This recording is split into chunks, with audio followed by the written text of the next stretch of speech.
Street home to then go play a playoff co-ed soccer game. That is It's irresponsible. it's the New York That's Iron the Man. that is irresponsible that you did all of that walking before a playoff game. I would agree if I ever played well. So it's like I didn't play any worse than normal, and I was kind of okay with it. That's a cop out. I don't all like right. that. I don't like the precedent you're setting for the better players on the team. I'm letting this go.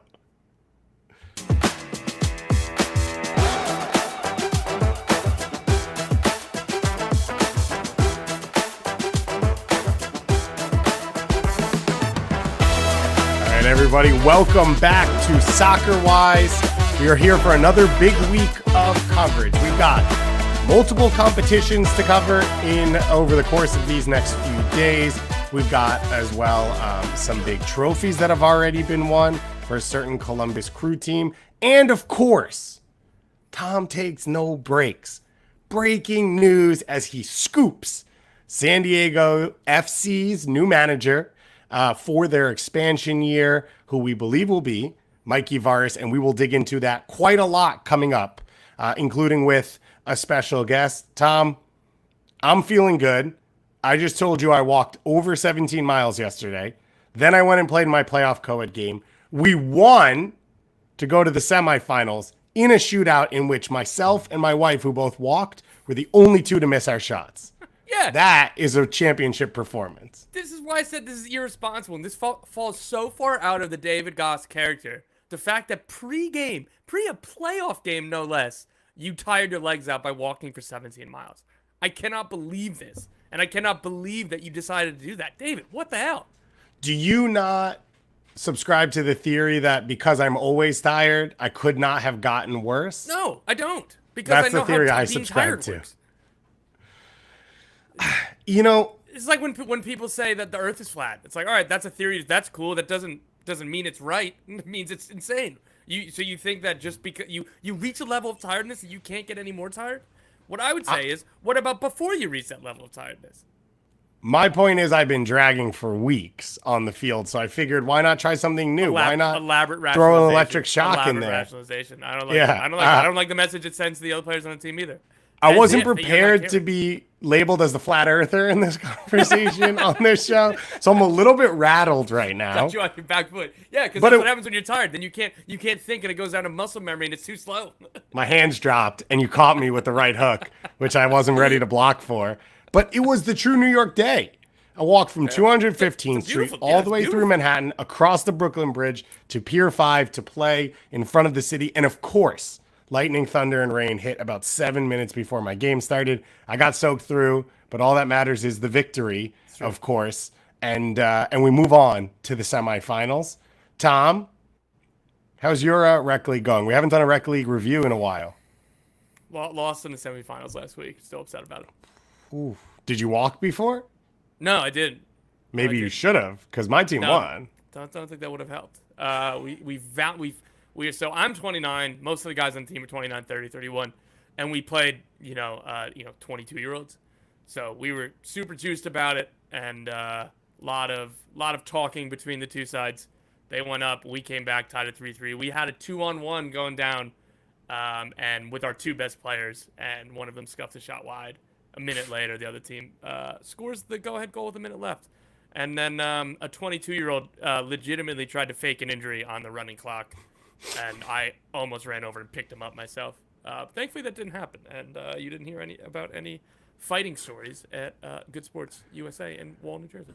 I did see a local news story about a brawl at a men's league game in New Jersey. So maybe that was what that Fox story was right after the Liberty game turned off yesterday. That I quickly got off that local news off my TV. I can't believe that wasn't something that made you stick around for the entire show. Not just that story. It's like, oh, they have more of this. I want to watch in case that they have more. You'd of this. think local news really knows how to suck me in and keep me engaged. We do have Justin Pfeiffer who says Goss just needed the extended warm up, which is what I'm saying. That's that slow build warm up.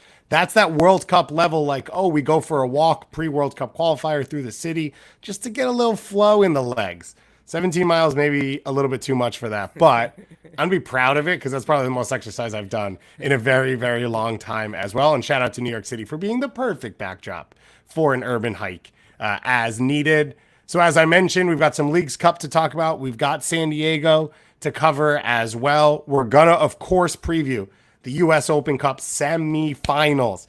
Indy 11 against Sporting KC. That one is at 8 p.m. Eastern time tonight in Kansas City. If Indy 11 win, they, of course, would be a USL team making it to a final. If they win, and then on Wednesday night, Seattle knocks off LAFC at home, Indy 11 would host the US Open Cup final, which I think would be a pretty cool moment. So we will talk about all of that tomorrow. Seattle hosting LAFC, that one 10:30 p.m. Eastern time. Myself and Tom are going to do a private Zoom happy hour with our Soccer Wise MVP subscribers starting around 10 o'clock and watch some of that game or all of that game with everyone. Hang out. You can ask us questions. You can chat soccer, non-soccer, whatever it is you want to do. So to get access to that, you go to Patreon, you subscribe at the MVP level, and we will send you the Zoom link for you to jump in with us. We are very excited about that one, and it's not too late. So you can still jump in there and be a part of that one. And then, of course, we're going to help preview the Canadian Championship as well, as Toronto FC tries to overturn the deficit against Forge, and Vancouver tries to make it, I believe, 3 in a row if they were to win it once again here under Vanni Sartini. But let's start with Leagues Cup. Tom, we haven't been on together. I did my review show yesterday, reacting to a bit of it. But spoilers, Columbus Crew won another trophy. They made it even more exciting. They are the best team in the land of leagues and in the land of cups. Therefore, they're their Leagues Cup champion. Are you buzzing about it? Yeah, I mean, we're just witnessing something special, something beautiful. Honestly, I don't want to get too poetic about it, but this style being the one that wins out makes this even more special. The way this team plays, the way this team dominates, the way this team dares to be. You know, the whole impossible is an opinion. Like, that's not a shtick. Like, this is real. Like, the reason why this team doesn't get flustered when they're pressed, the reason why this team doesn't get flustered when the other team sets up to just try to frustrate them is because they live this, they embody this. So this is a historic team we're watching, and I know that we've given the credentials for this over the last couple of weeks, but again, like winning MLS Cup, winning Leagues Cup, getting to a CCC final that, you know, was tinged by potentially spiked food and the rotation that went to the toilets in the stalls at the final, notwithstanding, and they're going to be among the favorites again to get to MLS Cup. They're still in the Shield race. I think that they're the best chance to catch Inter Miami. So all they're doing, the way they're doing it, makes it so special. And I want to focus on Cucho Hernandez as well. It's not just how incredible he is. He embodies this team, this city, this playing style. He's a one-of-one player, and it's just incredible. And watching him show up in big games is beautiful. Watching him score, do everything he can for this team, and watching him do it in so many different ways. Like this time last year, did you have Cucho Hernandez for back-to-back games with huge towering headers to score his goals over opponents, not just drifting at the back post for a tap? Like, he's as liable to do that as he is to score from 25 yards, as he is to play a beautiful through ball with the outside of his foot to Christian Ramirez that almost came off. Like, what he does for this team is incredible. It is such a perfect fit from player to manager to club to city to ethos, all of this. And it's just really incredible to watch. And we spend so much time, particularly myself, given what I do for a living, giving what my uniqueness is of breaking news and talking all of the theories, all of the reporting on transfer news and what could happen with this. Like, watching all of this come together as perfect as it has, like, we need to fixate on this. And there is not enough Columbus Crew talk. There is not enough flowers we can give the Columbus Crew that would be requisite to everything that they've done. I absolutely agree with you. Upper 90 Clubs already in the chat saying are the best team in the history of MLS. If not, who is?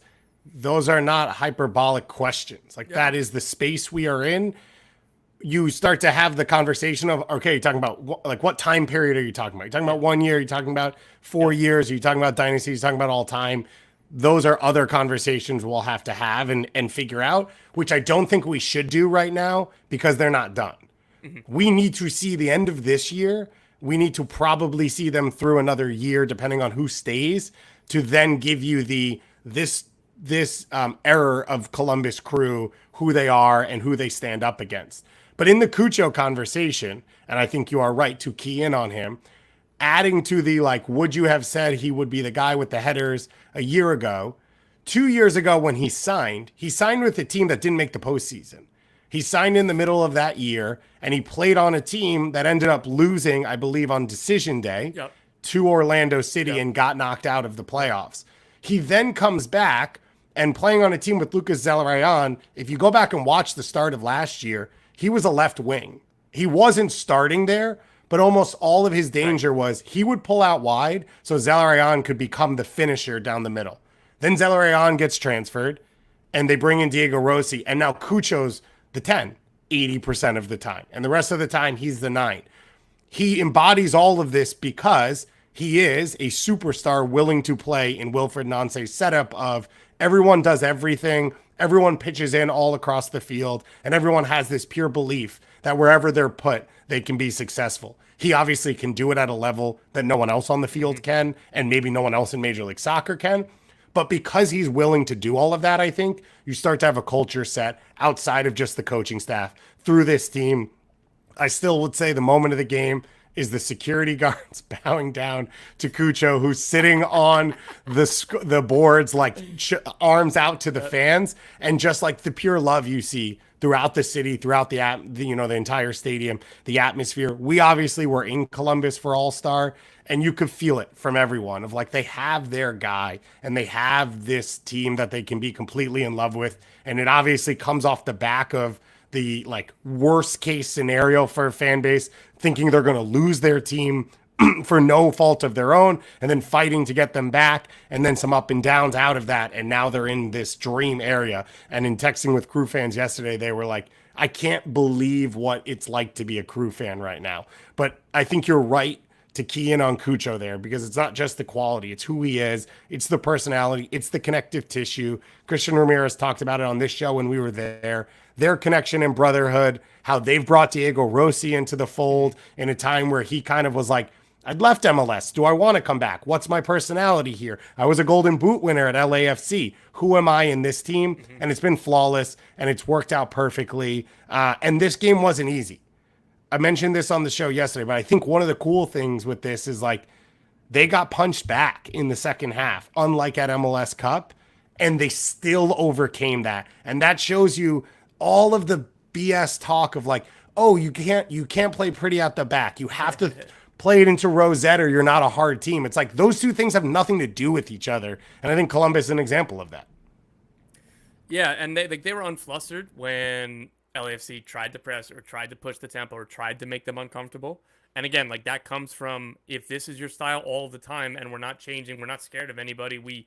They again, respectful belief that, hey, if we play our best game, we're going to win. And that's how we want to play. And that's how we want to go down. Like we were talking about on the last week that when they conceded a goal 14 seconds in against NYCFC, instead of Wilfried Nance just mother bleeping everybody on the field and Rudy Camacho for the mistake, he's just laughing. Because it like reminds me of like there was a howler from like Victor Valdez at Barcelona in like the Messi era, and people were piling on him. It's like, this is what you get for trying to play out of the back. Keeper sucks. Like it's on him. Like several players, and I forget if it was Guardiola or if it was just a couple players. Was like, no, like we're good with that because if that never happens, that means he's not ever playing out of the back, and that's what we need. So it just again like it reminds me of some of the quotes that were coming out of Wilfried Nance's first camp. Like I remember Sean Zawatsky being like, "This is incredible." He's like, I want you to make mistakes. I want you to be brave enough to make mistakes because I'm going to pat you on the back and say, keep trying and keep doing it. So everything that's coming from this team is incredible. And even like little things, like again, we're talking philosophically, we're talking pretty grandiose. On a micro level, their first goal comes from a recycled corner kick. Mm-hmm. How many times have we seen a highlight start with LAFC defending a corner kick? A ball gets head out, you don't know where it's going. All of a sudden, Bouanga has it at his foot and he's sprinting the other way, right? That didn't happen at all, really.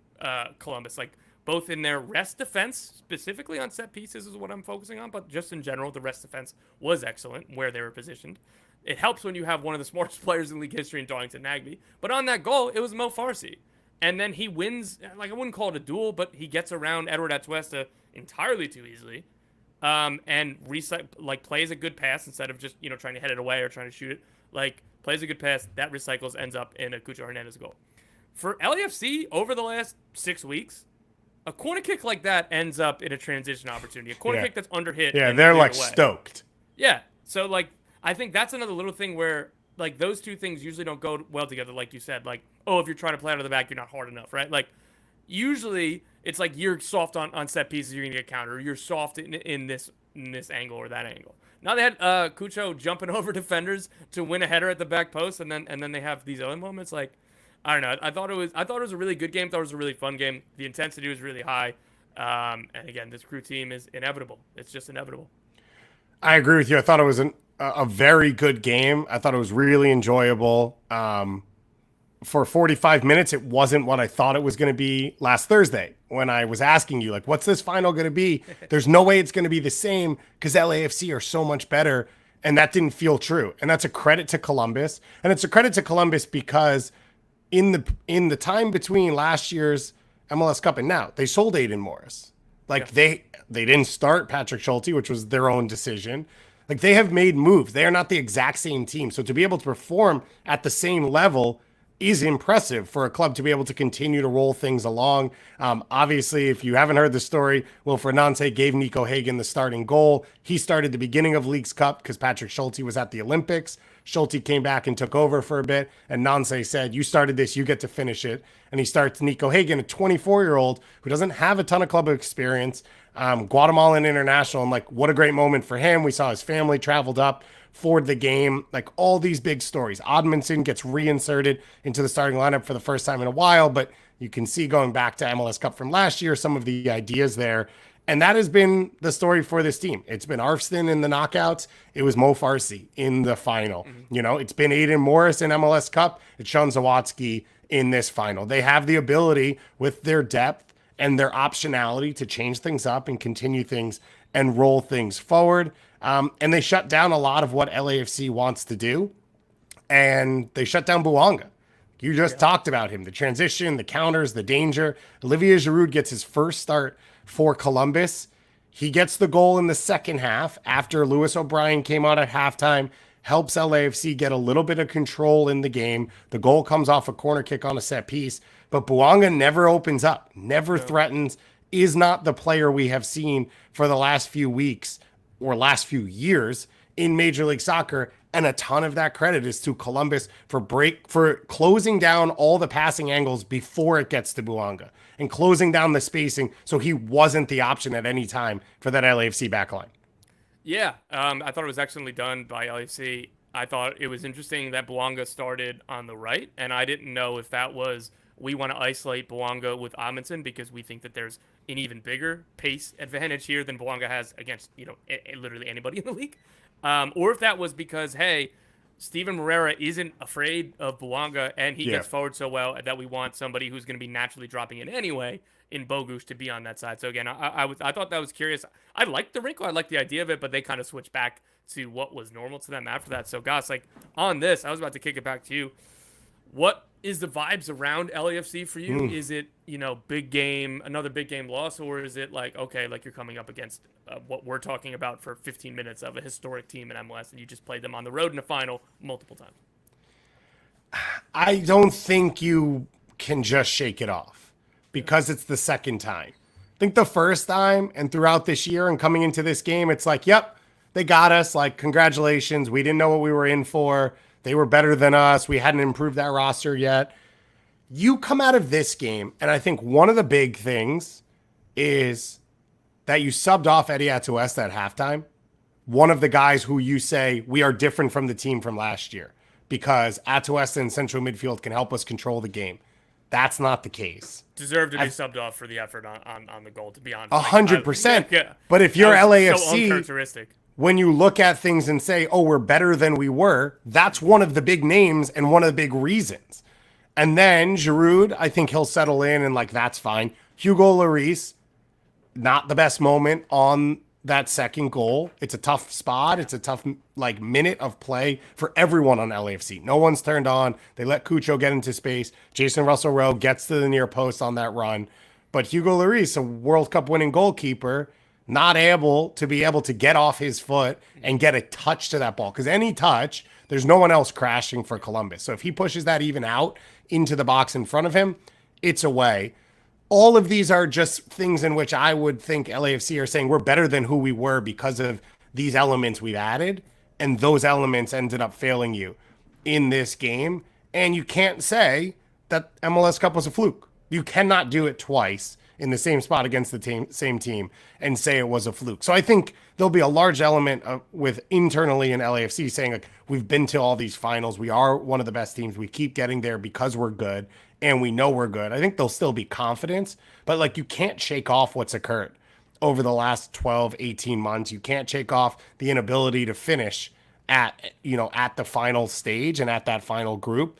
And I don't think you can shake off some of the struggles in this game, especially for a guy like Bouanga, where when you go into the next final, you can't guarantee the production from these guys. Yeah, I mean, I understand what you're saying, and I think that there's merits to those points. It's just, I think it'd be really hypocritical of us to be like, oh my God, this crew team is, one of the best we've ever seen. They're incredible. They never lose at home. It's beautiful. I love it. And, oh yeah, LAFC, that sucked. You're a fraud. It's not good enough, right? Like, you can't have those two, and I wouldn't even call them extremes, right? But like, on the same breath of talking about the crew's place in history in Major League Soccer, to then be like, well, why didn't you just beat one of the teams that's one of the best ever, particularly at lower.com field? So for me, I'm a bit more forgiving on this, and I don't them getting to these big games is merit in and of itself. It's kind of been my argument with the Philadelphia Union over the past few years, that like, yeah, you can want more, you can be disappointed, but like, I don't think that you can be critical that like, oh, they've just only been one of the most consistent and one of the best teams in the league, but you weren't the number one best. Sorry, Ricky Bobby, if you ain't first, you're last. Like, I just think that's too reductive for me. I think that's fair. I also think comparing LAFC and Philadelphia Union is also unfair because Philadelphia Union didn't sign Olivier Giroud to fill in their hole. They didn't sign Eddie Atuesta. They didn't get DC United's best player 2 years ago as like a free throw in later in Lewis O'Brien. Nobody more locked into the 2022 or 2023 DC United than this guy. Incredible. Let's be real. At that time, Ryan Hollingshead was arguably the best player on Dallas. He's in this LAFC team. So while I agree with you that like the first and last thing is the rings culture's trash, and like you end up in a terrible argument as a Knicks fan. Obviously, I live rings culture talk. It's the only thing I care about. It's the only thing I respect. The fact that it happens again in the same way is something we don't normally see. And now you're in a space where for LAFC, their spot in history is starting to become secured in that second spot. And that's not where you want to be. And it's tough to convince me otherwise. When Ilie Sanchez walks through the locker room in the playoffs and goes, call them favorites. Yes, we're going to call them favorites because you have lost to this team twice.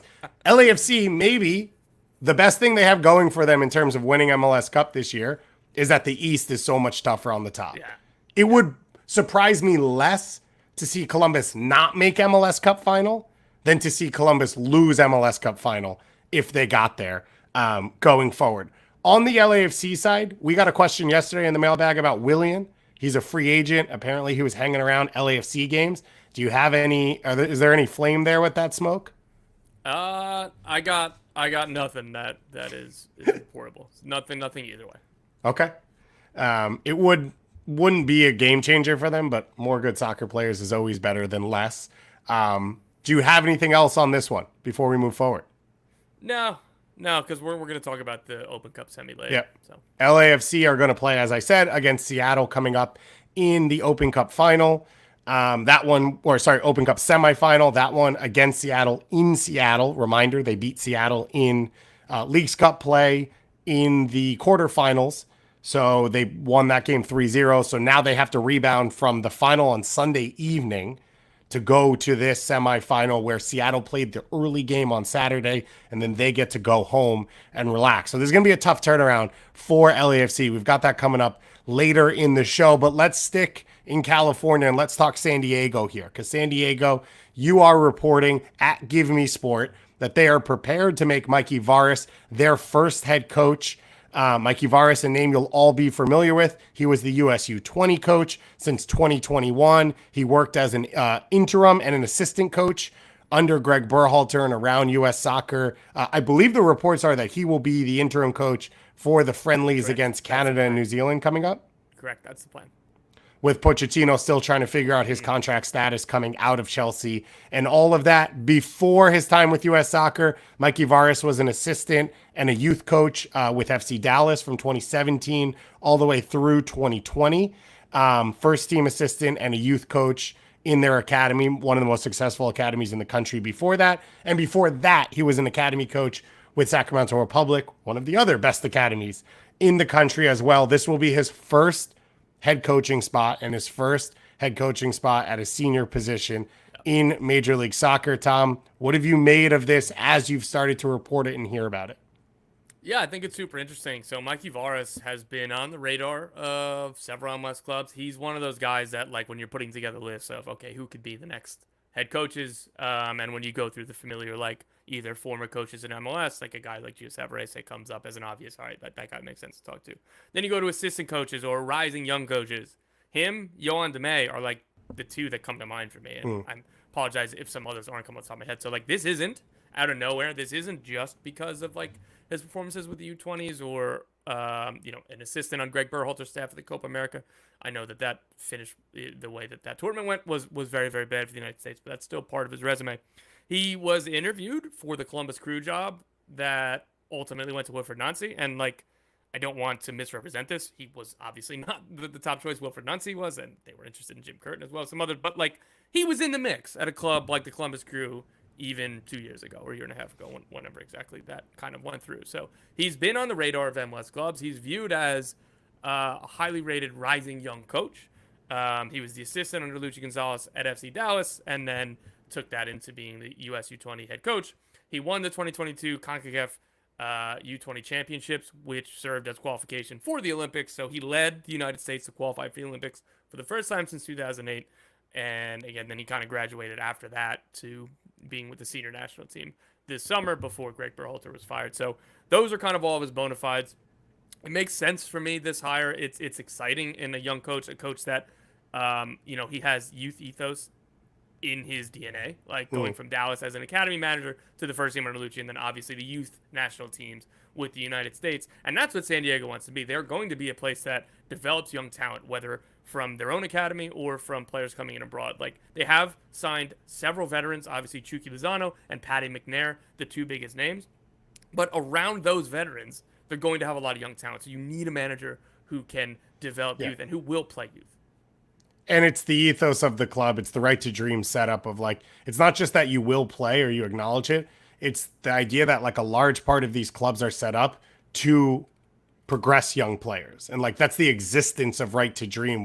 It was an academy first that bought professional soccer teams so that they could move their own academy players through those teams and sell them on to fund the whole process and give those players that next step that they felt they weren't getting, mainly out of West Africa, then expanded up to North Africa, and now you're coming over to the United States to do that. That part makes sense, right? You're talking about a guy, Mikey Varas, as I mentioned, FC Dallas Academy, Sacramento Academy. Those are two of the best in North America. They have two of the best track records. They are two clubs that do play young players when they push them through. They develop great young players. They recruit great young players as well. And then you go to the national team. Now, I would say, I think the national team U20 job is one that I think gets confused a lot by people, where it feels like a big deal, and I think it is a big deal for players. I think it's different for coaches, and I think it's different for coaches going through back into club soccer. And obviously Tab Ramos, who had very similar success at the U20 levels to Mikey Varas, was not able to then piggyback that into a successful career as a head coach in Major League Soccer or the USL Championship, where you are with your players every day. You are helping build rosters. You are helping manage personalities over the course of 12 months, not for 4 days and 5 days and a camp in Italy and then one World Cup in the end of that whole cycle.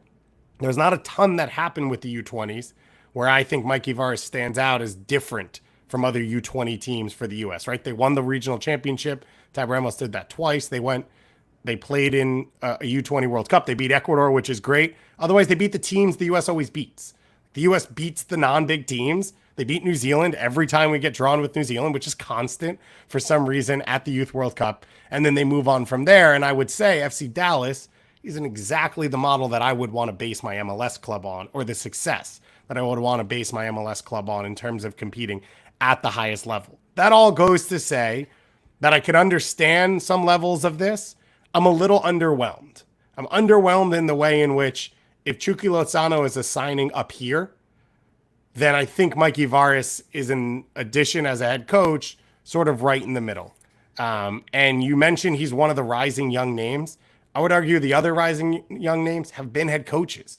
Eric Quill, Danny Cruz, Pamodaka, all those guys are in a similar conversation, and all of them have won championships as head coaches already, and all of them are 35 or 36 or 37 and could give you a lot of what Mikey Varis gives you, but having experience as well.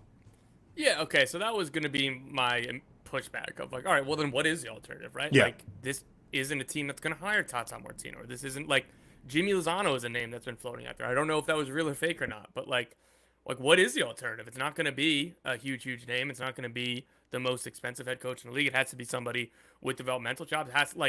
It makes sense that they would go with somebody who has an intimate knowledge of Major League Soccer, of the rigors that come with this league, the nuances that come with this league, and everything else, particularly with, a first-time sporting director and an ownership group that has made their mark in European soccer, in academy building with Right to Dream and everything else. So I think that the synergy here is good. Again, first and foremost with the youth development and everything that comes with that. But like, you point to Pa Modaka, and those I think would have been fine hires as well. But like, I put them all in the same same group. So let me ask you this, because I said those names in the vein of like Mikey Varis got hired, so clearly we're in that conversation. Let me start here. Are you surprised that this is not a club with the signing they made in Chucky Lozano to start, that they're not closer to the Tata Martino, Marcelo Gallardo? That is not world? them. Okay. That is not them. No. Just because of what they want to build in terms of youth or in terms of spending? Both, probably. Like, okay. I don't know who their second deep, so they're a team that's gonna, again, all of this is subject to change, but all of my intel leads me to believe that this is a team very firmly that's going to be a 2DP for U22 initiative. Mm-hmm. Like, they would have brought in Sergio Ramos on a TAM deal. He wanted $12 million, right? Which obviously that would be an asinine number to give a 37-year-old center back, whatever, right? But my point is, like, maybe Sergio Ramos heard what Chucky Lozano was getting. Like, Chucky Lozano was more of a, this is the star that we're building around. Not like, cool, we just signed Chucky, let's go sign a $10 million player and then use our U22 slots on, 3 $7 million signings and whatever else, right? Like, I don't think that they're going to be in like the upper echelon of spending, and I don't mean that derisively. I'm just saying that factually, that like the Orlando City is probably a good comp for them, and like Orlando City spends particularly on transfer fees in recent history, but like they have Facundo Torres, and then like Martino Ojeda was like $4 million and whatever his salary is. Like a good DP, a good level for a DP in terms of money and spend, but not like, oh my God, like they're gonna go get Cucho and then whatever Diego Rossi is, and then on top of that, if they want to go add another $10 million player. All right, well, we've talked about this a little bit. I seem a little bit more frustrated than you do. So we're going to start a new segment called Make It Make Sense, and we're going to bring an expert on to help guide us through this. We're going to talk to, many of you know him, Bobby Warshaw. He's the director of North America at Bloom Sports. They are an advisory organization that helps clubs literally with this, manage hiring processes for major roles like executives, GMs, and of course, head coaches around professional soccer teams. Let's talk to Bobby right now. And if you're watching live, we already talked to Bobby. So we're going to insert that into the podcast. So you're going to have to go there to find it. And we appreciate you for being here. And thank you to all of you in the chat, especially to Soccer USA, who is telling us we're wrong about LAFC, which I appreciate so much as well. Tom, coming out of the convo with Bobby, do you feel any differently about this hiring, this process, or the asinine things that I have said? Like most things, after I talked to Bobby Warshaw, I try to keep up intellectually. He's one of the smartest people I know. So I always feel the pressure. So that was nice. And the fact that he was making my argument, but just much more intelligently and better. I felt you got to win on that one. It's funny when I like that he was panning the questions to you at first. So I was like, all right, let's see what Goss answers. Let's see where he steps in it. Gives him more time to think. And so I can go, I totally agree. That was a good point, Goss. I'll also add, he should speak Spanish too. And he's like, great point. And I'm like, thanks, Bobby. I think where I netted out what I said at the end there of like, I think the role of coach has changed. And so my version of processing this has to change. Like Ivar's background is mainly as an assistant. If you believe that the GM is setting so much of the direction, that's not what you're hiring him for, but that's closer to what you're hiring him for than to be Peter Vermees, who is the dominant force in the space and controls the culture and everything and all of that. And so I can get there as well. The other is, as you start to whittle that pool down, you realize how much smaller it is and where you really can go. I do think we have to push MLS teams more with what Columbus did with Wilfred Nancy to say, if you want to show that you are aggressive or you are big or you do have goals, there are other ways to go about this. And it's not always an acceptable answer to say, well, these were our only options and like this is all we could do, because a club has proven that that wasn't the case and you could do more if you really wanted to. But I don't really know who I'd put in that list, because Pat Noonan's not coming. We bring up Jim Curtin all the time. We probably bring him up too much. And I don't know if he even fits the style that they want and if it would be there. But those then go into a spending category where you have to spend to get them and probably spend to make them want to move in a way where you're starting to get into the numbers that you're talking about with it, that we started the segment with a Tata Martino and guys like that. Yeah, and a little housekeeping. I was going to come back to that. I kind of misspoke when I said that Columbus talked to Jim Curtin. It was Cincinnati who were wanting Jim Curtin rather than before they ended up with Pat Noonan. And like sometimes in those scenarios, I know that was specific because Philly's assistant GM, Chris Albright, went and took over Cincy. Like, there was no amount of money that was going to let Jim Curtin out of his contract, just kind of on a principle that, like, all right, we're giving you our number 2 in the front office. Like, you're not also going to go take our head coach. Yeah. And then probably try to take our best players, right? So something like that. So, like, sometimes it's kind of out of your control. Like, depends on what these contracts are and how willing the other team is to work with you. But, yeah, like, I think another point, like, it's obvious to just cherry pick the top examples, right? So I can understand that there's much, much more nuance. There are as many failures as there are going to be successes, but like little things like Wilfred Nancy, when he started in Montreal, that was insanely underwhelming to me. I was like, oh, so Thierry Henry left, and it's just like the assistant coach said, I want the job. It's like, okay, cool. Like, of course Montreal went this way, right? We ended up working out the best decision they ever made, just to set up the worst thing that they ever did by running him out of town and going to Columbus. But like Steve Cherundolo taking over at LAFC, that was kind of underwhelming, right? Yeah. Like if we're doing it by those standards. So like I think that's just what it comes back to, is like you kind of never know. And like I don't love the like Guillermo Barros-Schelotto, Galaxy, loved that hire, thought it was awesome. It was awful in reality. Same Frank de Boer, right? Like, you can quibble on, they won the Open Cup. Well, again, I still think that Joseph won the Open Cup that year. But the whole point is that, like, I don't know if big name, underwhelming, overwhelming, like, how much that actually is correlated to a manager being good. And again, like, there are 100 examples of that seems like an underwhelming hire, and that hire sucked. And, like, so it's true. So, like, it does go both ways here. So I just don't know what to make of it that way. I think you're right. I think the reality of it is, what is the work culture that they're able to build? Like, how does it all come together, right? How does the GM, the coaching staff, like, how do they all operate together? And therefore, what are they able to put out there? Is Pat Noonan the best coach in the league from a pure soccer standpoint? I don't know. But Pat Noonan, alongside Chris Albright, with the players they've brought in, is one of the most competitive coaches in Major League Soccer. That works. Would it work in any scenario? I'm not sure. So I think that's all fair. I'm hope San Diego fans are excited because it also is starting to feel real and tangible for them. You gave them plenty of reasons to be excited. Yeah, I gave them a ton of reasons to be excited, and they've got more going forward. So a lot there on San Diego. I hope you enjoyed it all. We'll have to have Bobby back once again to talk about all of this at some time in the future. Let's dig into the U.S. Open Cup now, though, because we've got trophies on the line. We've got more to do around the U.S. soccer circles. Tonight, 8 p.m. Eastern time, SKC hosting Indy 11, the final USL team alive in this competition, trying to do what Sacramento did 2 years ago and make it to a final. I believe Rochester are the only team to have won the U.S. Open Cup in the MLS era since MLS started in 1986. That was back in 1999. SKC comes off, I would say, their best game of the year. They dominated Orlando at home until the red card. They were really good across the field. They didn't give up a ton of opportunities. They didn't have to overplay, though, and throw too many numbers into the attack, which is one of their problems, to create chances. It was Jake Davis's best game at central midfield. He scored, he had an assist. That makes it seem obvious, but he was able to cover ground and keep the game connected alongside Basang.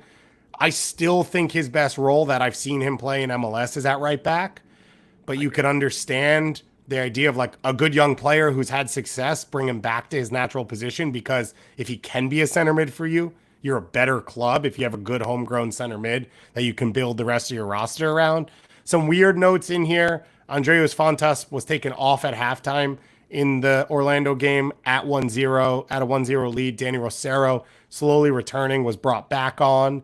And then Pulido came off the bench late as a quote-unquote number 10 for Tommy, until Willie Agata picked up a straight red card that was originally 2 yellows and upgraded to a red. So VAR not doing him very well there.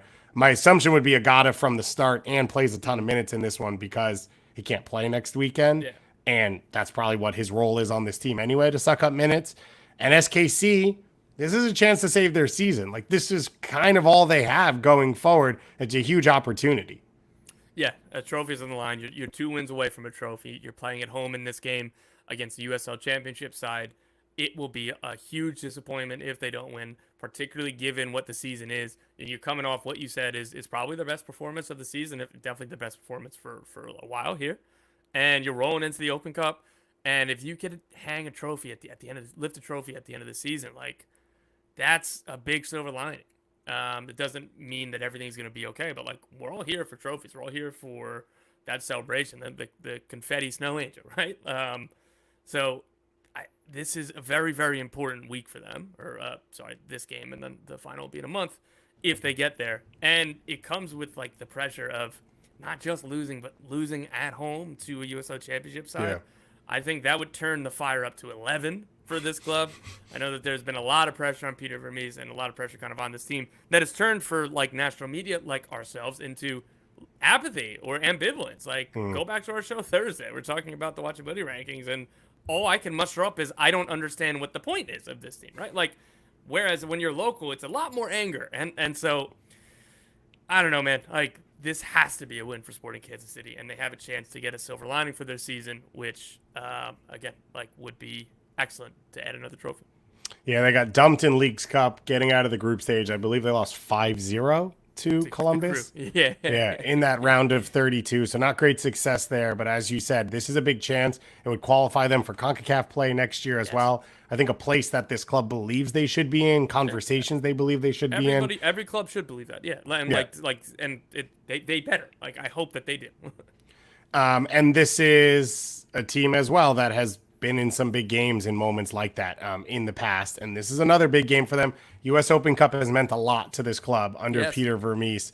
But as you said, if they lose this game at home, that would be a completely different conversation. And if they were to do so, it would be against Indy 11, who lost 3-2 this weekend to Las Vegas Lights. It was a fully rotated team. Sean McCauley, in his first year as manager for this Indy 11 team, he was the interim manager for Minnesota United and chose to step away for this permanent role. With this Indy 11 squad, Indy 11 have been around for a little while, originally NASL, then moving into USL. They haven't won a playoff game since 2019. They only qualified once since that time. That was last year. They lost 5-0 in the opening round of the postseason to eventual champions Charleston Battery.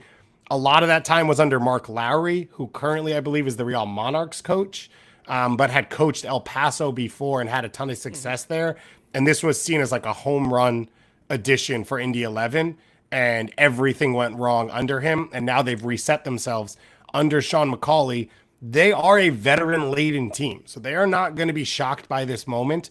They have players who have been here before, who have been in Major League Soccer and have played at Sporting Park or Livestrong or wherever the hell we are at this point. Not Dignity Health. Give me a health. Children's Mercy Park. Nailed it. There. Got there eventually. You've got Sebastian Guenzati and Augie Williams up top. They've both been top 5 for Golden Boot 2 or 3 times over the last 5 years. You've got Romario Williams, who has scored goals in Major League Soccer and scored goals across the USL. Cam Lindley's on an injury, so question marks there as well. But a ton of players who have been in a spot like this.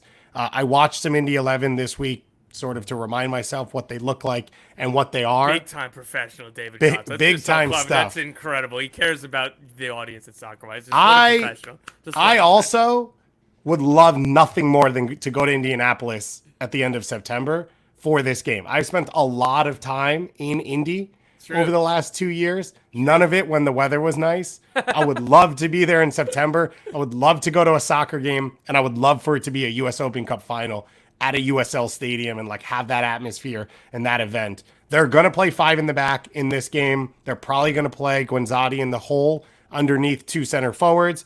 One option is Douglas Martinez if he's healthy, who you'll remember from the Sacramento team that made the run 2 years ago. Malik Foster on this roster as well. Started that U.S. Open Cup final 2 years ago for Sacramento. Otherwise, Romario Williams in that spot. They've got a loaded central midfield of veterans, Aiden Quinn, who's won a ton of USL championships in that spot as well. Some bigger name signings from England and from some other places, and a pretty veteran back line. One of the interesting things is they have a rookie right now who is playing on a USL amateur contract before he attends the University of Indianapolis, who has pushed Ben Mines out of the starting right wing back spot and scored a goal 2 weeks ago against New Mexico and has been a really bright spot for this team. Aiden Stanley, a starter for this team, a guy who's been around MLS circles for a while now as well. This team has the DNA of a group that goes into a building, can keep things tight, has goal scorers, danger on set pieces, what we saw against Atlanta, and their ability to knock off an MLS team. I wouldn't be surprised and I wouldn't be shocked if they got a victory tonight, especially with where Sporting Kansas City sits.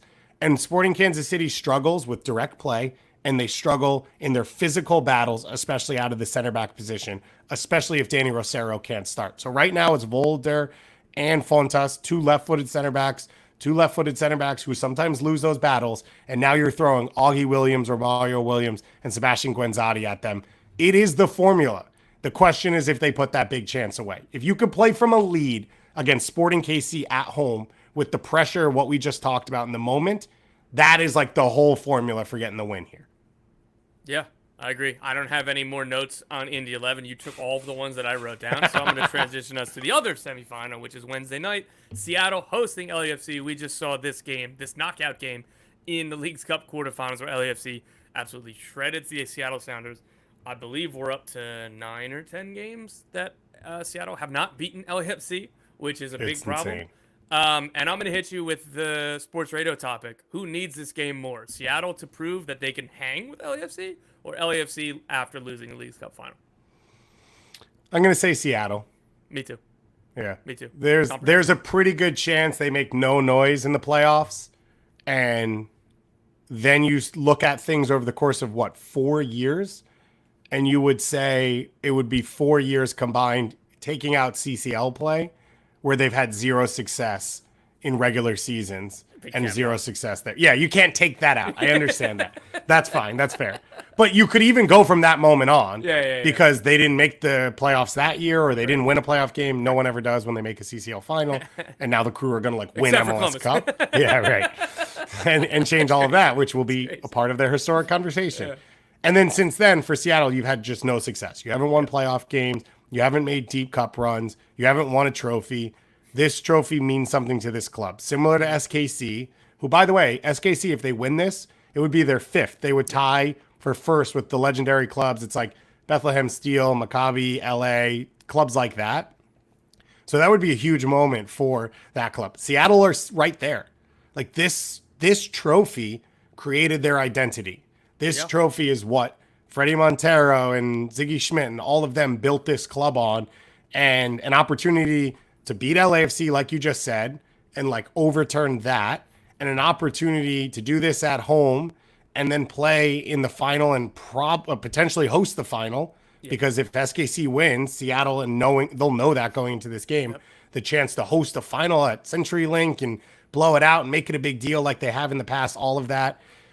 And also just to say this group still matters, because we're not far away. We are a few months away from them having a bad close to the season of saying, what's the core of Seattle? Yeah. And like, is it still under Brian Schmetzer? Yeah. And I just want to tidy up the hosting priorities. Hosting priorities go LAFC, then Indy, then Seattle. So Kansas City cannot host. But again, if LAFC win, they host. And then, as you say, if Kansas City wins on Tuesday night, the winner of LAFC and Seattle on Wednesday gets to host the U.S. Open Cup final. For LAFC, do you like how much rotation you think we see? I think we see a little bit, but like this is a contextual question, and like there will literally be rotation by like the definition of the word, I think. But this, like, again, we've joked about Denny Bouanga being a cyborg. He doesn't need to be rotated ever. I'm assuming he's going to start. Murillo came off with a knock in the League Cup final, so I don't know if he'll be ready. But like 2 of their 3 center backs will be, right. Like, Yeah. I assume that they're going to retain their places, and then in the midfield, if you put in Lewis O'Brien or Tim Tillman for Edward Atuesta, like that is technically a rotation, but like that's just other starting caliber players coming to the team. If you start Christian Oliveira instead of Matty Bogusz or Kai Kamara for Giroud, obviously that's a drop off, but like Kai Kamara's been scoring goals, and I think he scored against Seattle 2 weeks ago. Right? Like, so in the literal sense of the word, yeah, there will be rotation, but like for the most part, it's going to be starting level players coming in, and then your very most important players of like Denny Bouanga, the spine defensively, probably Ryan Hollingshead, I'd assume is going to be able to play again as well, right? Like you kind of go on down the list, and like yeah, there'll be rotation, but it's a lot of starting caliber players coming in. Yeah, I would expect if healthy, I'd expect to see Oliveira. I would be shocked if you saw Giroud from the start, as you mentioned. Campos, another player we've talked about who could be a starter and his starter level quality that they could push in. So I would go along your lines of rotation, but a strong LAFC group. Anyway, from the mental point of view of like how they do it, I don't know who comes out. I don't know what team we're going to see for LAFC going to Columbus, playing in a final, and then 2 days later traveling to Seattle and trying to play in a semifinal in a big moment as well. It's a tough turnaround, and it's going to be a tough moment for this club. So a really big set of games there. The final, as you mentioned, the hosting order, it'll be on September 25th or 24th, the week of that. And obviously it's a midweek game as well. So that's going to be really fun going forward. And I hope to be in Indianapolis for that game. If you want to hang out tomorrow, though, you got to sign up for the Patreon. Go to SoccerWise, become an MVP, and then you can join the private Zoom with us to hang out and talk. Tonight as well, Canadian Championship semifinal action. TFC hosting Forge, trailing 2-1 against their regional rival from the Canadian Premier League, and Vancouver hosting Pacific, leading 1-0 in that one for the British Columbia rivals. For TFC, let me ask you this one. How big is this? They lose to a CPL team near their home in a year that has been up and down, and keep your head down, watch the drones overhead. How bad would this be? Yeah, totally agree. Again, like everything that we've said about Sporting Kansas City applies here, because Toronto have had a bit of a better season, particularly against expectations. Like Sporting Kansas City, I think where most people had them as being much better than they are. Toronto, this was always supposed to be kind of a transitional season. They're in the mix for the playoffs, and they're, again, Vancouver, Toronto, and Montreal every single year should be disappointed if they don't win this trophy, because there are 3 MLS teams. So you have 2 other MLS teams that you need to get past for this trophy. So both of these teams should be significantly disappointed if they don't get to the final or win this. And that's just kind of the blanket analysis I'm going to have for this. That, like, yeah, like you should be expecting to win every game that you're playing in, just in general, but particularly in a cup competition against a lower division opponent. And again, I'll continue to reiterate, like, this is no disrespect to CPL clubs. This is no disrespect for the USL Championship clubs. It would be really weird if Toronto was like, well, we lost to a CPL team. It is what it is. It happens, right? Like, it would be a big disappointment for Toronto, for Vancouver, and again, going back to Kansas City. I will be rooting for Forge, obviously, because with Tom ruining my life and moving Matthew Chouanier to Switzerland, the closest I have is David Chouanier, starter for Forge, an older brother of Matthew Chouanier in that one. As you said, this is one that everyone should expect to win for those MLS teams. Vancouver have done it back-to-back years. So this has taken a ton of heat off Vanni Sartini with their struggles in MLS playoffs, which they've moved from we want to make the playoffs to we want to make a dent. They have been able to lean back on, well, we won a trophy this year, we won a championship. this could save Toronto in a similar way this year, where John Herdman could say, I won a trophy in year one. We qualified for CONCACAF competition next year.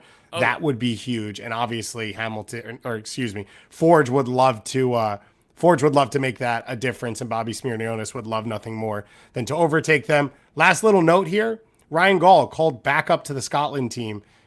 I don't care that much, but it's pretty cool for Ryan Gaul to have sort of followed his path, played really well, and finally gotten noticed.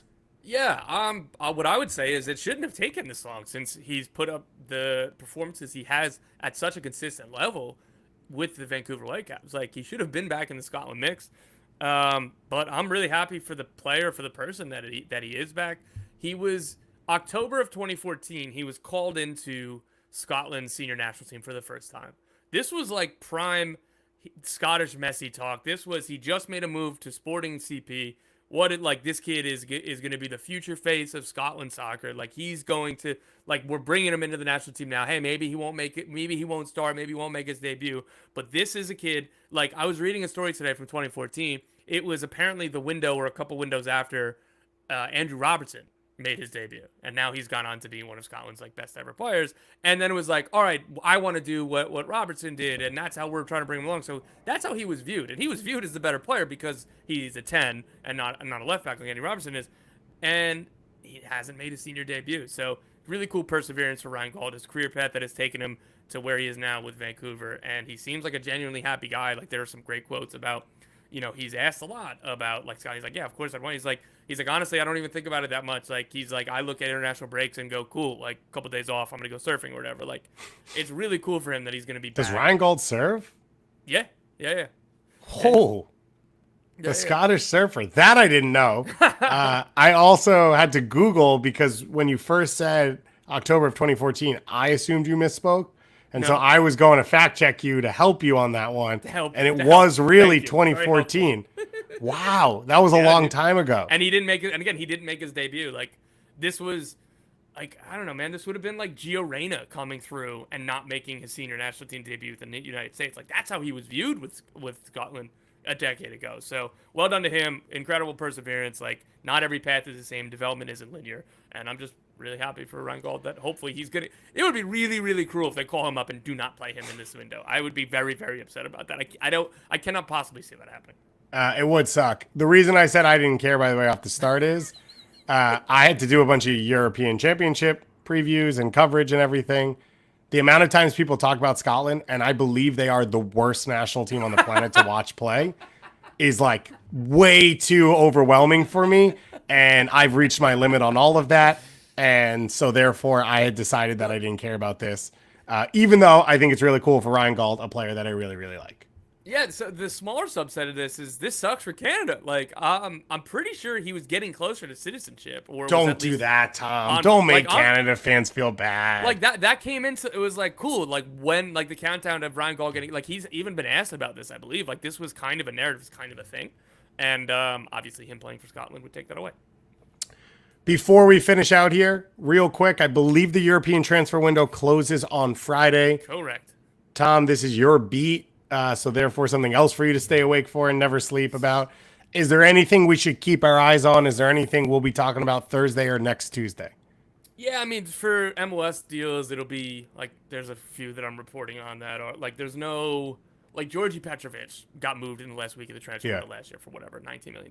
Like, a level like that isn't happening. Like, the Diego Gomez deal that I've talked about has been agreed, but like, that's going to go through in the winter. So I don't even know if there's going to be an announcement or anything, but it doesn't have to do with the deadline, because unless something's drastically changed, he's staying with Miami for the rest of the window.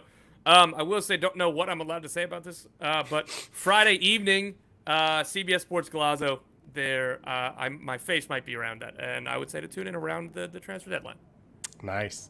A lot to look forward to then. We've got a couple big shows coming up this week still. As I mentioned, the private happy hour on Wednesday night. If you want to subscribe to our Patreon, we are going to dig into the historic NWSL CBA tomorrow with a couple special guests. And then me and Tom will be back to recap everything that happened in the Open Cup semifinal and preview a big weekend of MLS coming up. So thank you all for listening. Thank you to Bobby Warshaw.